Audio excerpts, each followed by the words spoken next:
అధ్యక్ష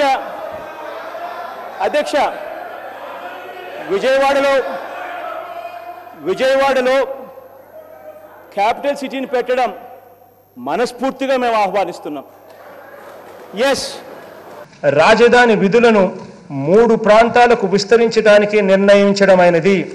ఈ నిర్ణయానికి అనుగుణంగా విశాఖపట్నం ప్రాంతంలో కార్యనిర్వాహక వ్యవస్థ కార్యాలయాలను, అమరావతి ప్రాంతంలో శాసన వ్యవస్థ కార్యాలయాలను, కర్నూలు ప్రాంతంలో న్యాయ వ్యవస్థ కార్యాలయాలను ఏర్పాటు చేయడానికి తీర్మానించడమైనది అని చెప్పి తెలియజేస్తాను.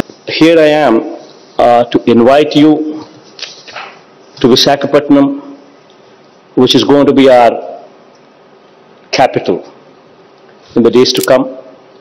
I myself would also be shifting over to Visakhapatnam in the months to come as well. Visakhapatnam, which would be our executive capital as well in the days to come. I myself would be shortly moving over to Visakhapatnam in the days to come as well. పరిపాలన వికేంద్రీకరణలో భాగంగా ఈ September నుంచి నీ బిడ్డ కాపురం కూడా విశాఖపట్నంలోనే పెడతాడు అని చెప్పి సందర్భంగా తెలియజేస్తా ఉన్నాను. December would probably be the outer line where I myself would actually be staying in Vizag. రాజధాని ఒక రాజధాని కూడి పెట్టేస్తుందా? రాజధాని కూడి పెడుతుంది నీకా?